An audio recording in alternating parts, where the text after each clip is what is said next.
विनोद बंसल जी, मैं आपके पास आना चाहता हूं और सवाल यह कि वीएचपी का स्टैंड इस पर क्या है, क्योंकि देवकीनंदन ठाकुर कह रहे हैं कि अब तो आंदोलन चलाना पड़ेगा, ज्यादा इंतजार नहीं कर सकते, कृष्ण तो कैद में हैं। देखिए, पूज्य संतों का जो भावना है उस भावना को समझना चाहिए कि क्या इच्छा है। देखो, समाज की जो इच्छा है उस समाज की इच्छा के साथ हम खड़े हैं, लेकिन विश्व हिंदू परिषद का अपना मत है कि हम जो पूज्य संतों के संकल्प के साथ हैं। हमने कहा है कि जब तक राम ध्वजा भगवान श्री राम के भव्य मंदिर के ऊपर नहीं लहरा जाती तब तक हम अभी कोई नया आंदोलन विश्व हिंदू परिषद नहीं लेगा। समाज के साथ खड़े हैं, जो समाज तय करेगा उसके साथ चलेंगे हम लोग। तो देखिए, भगवान कृष्ण की जन्मभूमि की मुक्ति तो आवश्यक है ही, इसमें कोई दौरा नहीं है, इसमें कोई संदेह भी नहीं किसी को। और 1984 में जिस तरह से सरयू के तट पर पूज्य संतों ने अंजलि लेकर के और जिस तरह का संकल्प लिया था, उन संकल्पों में ये अयोध्या, मथुरा, काशी तीनों हैं। तो इसमें तो कोई दौरा ही नहीं है कि देखिए, ये समय रहते और अभी चूंकि मामला न्यायालयाधीन है तो हमें आशा है कि न्यायालय से इसका समाधान मिलेगा। नहीं, बिल्कुल, और बाकी संत जो तय करेंगे उस हिसाब से आगे बढ़ेगा समाज। बिल्कुल, अयोध्या का मामला भी न्यायालय के अधीन था विनोद बंसल जी, लेकिन एक बड़ा उसमें किरदार फिर वीएचपी ने भी निभाया। विश्व हिंदू परिषद के कई नेताओं ने, बजरंग दल के कई नेताओं ने उसमें सक्रिय भूमिका निभाई, आंदोलन को आगे बढ़ाया। क्या आपको लगता है कि अभी थोड़ा सा विश्व हिंदू परिषद इस मामले को लेकर शिथिल है, क्योंकि आप कह रहे हैं कि जब तक राम मंदिर निर्माण पूरा नहीं हो जाएगा तब तक कोई नया आंदोलन नहीं उठाएंगे? देखिए, राम जन्मभूमि का जो आंदोलन था निश्चित रूप से ऐसे तो लगभग 5 सदियों से चल रहा था जी, लेकिन 1984 में जब से विश्व हिंदू परिषद इसमें कूदा तब से लेकर के और 92 तक या यूँ कहें कि 2019 तक जिस प्रकार से पूज्य संतों की अगुवाई में संपूर्ण हिंदू समाज के 62 करोड़ लोगों की सहभागिता के साथ में इस आंदोलन को एक भव्य रूप दिया गया, इसको एक जन आंदोलन बनाया गया, विश्व का सबसे बड़ा आंदोलन बनाया गया और अंततोगत्वा भगवान की विजय हुई। और आप देखिए कि दुनिया इस बात को जानती है कि आखिरकार भारत ही एकमात्र ऐसा देश है जिसका बहुसंख्यक समुदाय तथाकथित अल्पसंख्यक समुदाय के उत्पीड़न का शिकार है, जबकि संविधान में उनको विशेषाधिकार दिए हुए हैं। आर्टिकल 29-30 की बात करो कि या अल्पसंख्यक आयोग की बात करो, अल्पसंख्यक मंत्रालय की बात करो, तमाम तरह की इनको सुविधा देने के बावजूद भी ये 3 स्थान देने को तैयार नहीं है, मतलब 3 स्थान अपने छोड़ने को तैयार नहीं है। आप देखिए, अब वो इनके नहीं है, वास्तविकता तो ये सब कुछ दिख रहा है, सब कुछ स्पष्ट है। अयोध्या में भी अनावश्यक जिद थी इनकी, लेकिन इसके बावजूद भी अड़े रहे। तो अब अड़े रहेंगे तो फिर हिंदू समाज भी तो खड़ा रहेगा ना जी, वो क्या करेगा? तो ये मुझे बताइए कि भगवान कृष्ण की जन्मभूमि कौन नहीं जानता कि मथुरा है? कौन नहीं जानता था कि आप कह रहे हैं कि अगर अयोध्या राम की जन्मभूमि है? तो आप भी खड़े होने के लिए विवश रहेंगे, आप भी खड़े रहेंगे। हमारे साथ इस वक्त मुफ्ती मंजूर जियाई हैं। खड़े रहेंगे, बिल्कुल बिल्कुल। मुफ्ती मंजूर जियाई साहब, सवाल इस बात को लेकर है जो देवकीनंदन ठाकुर कह रहे हैं कि अब आंदोलन करने की आवश्यकता है और जल्दी निर्णय आने चाहिए।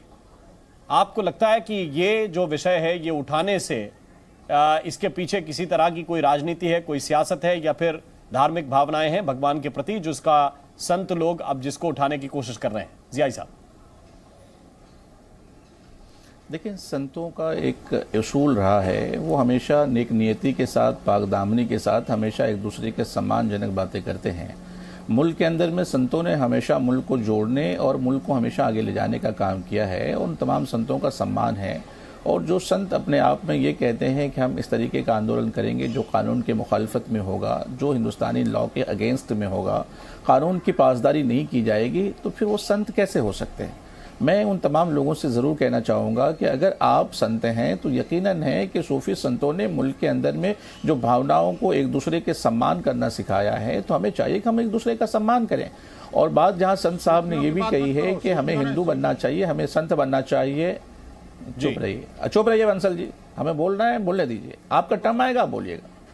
जब संतों ने, जब मुल्क के अंदर में जिस तरीके से सूफियों ने, संतों ने अपने मुल्क के दिशा और दशा में अपना योगदान दिया और गंगा जमनी तहजीब को सराहा है, हमें चाहिए कि हम उस तरीके से आगे बढ़ें। और बात जहाँ तक संत सूफी साहब ने या संत साहब ने कही है, जो अपने आप को संत कह रहे हैं, उन्होंने ये कहा है कि हिंदू बन जाओ, अपने आप को हिंदू बनाओ, अपने आप को सनातनी बनाओ। ये बहुत अच्छी बात है, मैं कद्र करता हूँ हर एक शख्स को इस मुल्क में अपने मजहब की पासदारी करने के लिए, अपने बच्चों को बताने के लिए अपने अपने हुकूक है। चाहिए चाहिए कि वो जरूर कहें कि आप अच्छे सूफी संत बन जाओ, आप अपने धर्म के अच्छे पालन करने वाले बन जाओ। हम भी कहते हैं सभी से कि आप अच्छे इंसान बनो, अच्छे मुसलमान भी बनो, अच्छे हिंदुस्तानी भी बनो, और साथ ही साथ में अच्छे इंसान बनो। कभी भी तोड़ने की बात ना करो, कानून के खिलाफ ना जाओ। मुल्क ने जो दिशा हमें दी है कानून के तहत से, हमें चाहिए कि हम कानून की पासदारी करते रहें, और अगर कोई मसला कोर्ट में है तो उसको कोर्ट में रहने दें, और जो कोर्ट तय करेगा वो सबके लिए मान्य होगा। जी, लेकिन इसके साथ साथ मैं अतीक और रहमान जी आपका भी एक शुरुआती कमेंट लेना चाहता हूं, फिर डिबेट को ओपन करूंगा। अब्बास हैदर और डीके दुबे भी हमारे साथ हैं।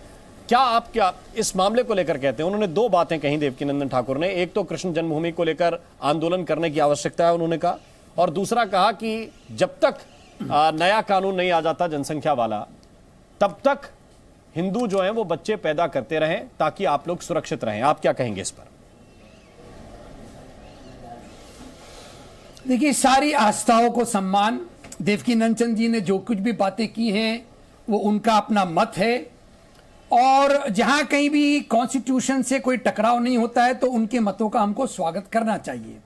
यहां पर दो चीजें बहुत अहम है। देखिए, जो देवकीनंदन जी ने कही है कि अयोध्या के बाद में अब काशी और मथुरा की बात उठा रहे हैं। देखिए, मैंने पहले कहा कि आस्था के सम्मान का यह मतलब नहीं है कि सिर्फ आप लफ्जी तौर पे आस्था को लोगों के सामने पेश करें। जी, मैं बहुत घोर आपत्ति कर रहा हूं देवकीनंदन जी की इस बात पर कि भगवान कृष्ण को वो बता रहे हैं कि वो कैद में है। एक भगवान कभी कैद में नहीं हो सकता। ये हमारी आस्था है भगवान कृष्ण के लिए, भगवान राम के लिए।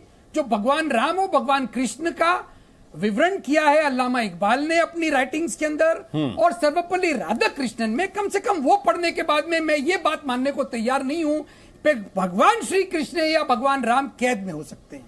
लेकिन विनोद बंसल जी ने जो बात कही जन्मभूमि वो कैद में बहुत है, ये मानेंगे कि इंपॉर्टेंट बात है।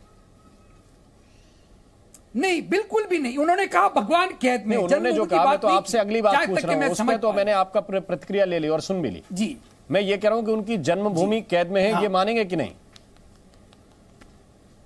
जी, उसी बात पे आ रहा हूं। जैसे कि विनोद बंसल जी ने कहा कि अयोध्या के राम मंदिर बनने तक के वो खामोश हैं, उसके बाद में ये मामला उठाएंगे। तो विनोद बंसल जी को तय करना चाहिए कि पहले कौन सा मामला उठाएंगे, श्री कृष्ण जन्मभूमि का उठाएंगे या उसके बाद में ज्ञानवापी का उठाएंगे। भाई, आप जैसा कि सुप्रीम कोर्ट ने अयोध्या जजमेंट में ये बात सामने लाई थी कि हिस्ट्री के आधार पर क्या आप लोगों ने ये तय कर लिया है कि हिंदुस्तान के वासियों को कभी चैन से बैठने नहीं दोगे? मैं कहता हूं पार्लियामेंट आपका है, सरकार आपकी है, हिंदुत्ववादी मोदी जी हैं। चैन से बैठने का काम तो खत्म कर दिया मुगलों ने, और उसके बाद में इस्लामिक जिहादियों ने। साथ में लेके आइए ना। अरे अयोध्या मूवमेंट के ला रहे हैं, चिंता मत करो। आप अपने सुधर जाओ। आपका मुझे बताइए कोई ईदगाह से क्या लेना देना? आप मुझे बताइए, आपका बाबर से क्या लेना देना? आपका बाबर से, गजनी से, गौरी से क्या लेना देना? बताओ। अगर आपको वो आपके पूर्वज हैं क्या? बताओ ना। ठीक है विनोद बंसल जी, वो आपके पूर्वज हैं क्या? बताओ ना। क्या छुपाना चाह रहे हैं? क्या छुपाना चाह रहे हैं? कब तक के पैसा बटोरते रहेंगे विश्व हिंदू परिषद भगवान के नाम पर? कब तक के भीख मांगो के कटोरा लेके दुनिया के सामने? जवाब दो। आप किस तरह से डॉक्टर तोगड़िया को आपने अलग थलग किया वीएचपी से? कितना पैसे का गमन किया तोगड़िया ने, और आपने कितना गमन किया? ये देखिए, ये अतीक और ये कौन है? हिसाब लेंगे। कौन है? जनता का पैसा लूटा है आपसे जो आपने। सवाल पूछ रहा हूं उस पे आप आ नहीं रहे। क्या आपने जनता का पैसा लूटा है भगवान राम के नाम पर। मैं आ रहा हूं विनोद बंसल बेकारी जी, बेहुदा तो बात, भैया के ये जान के जिहादी बातें दुश्मन सुनने को नहीं बने बैठा हुए मैं। हैं। आप इसका जवाब मतलब दीजिएगा आपने विनोद कभी बंसल जी। किया आपकी है? बात के लिए का मंच आप बना पर हुआ। सीधे आरोप और किसने विस्तार कहा? लगाए गए हैं, लेकिन मेरी बात का जवाब नहीं आया। अतीकुर रहमान भक्तों को जवाब दे। Z News.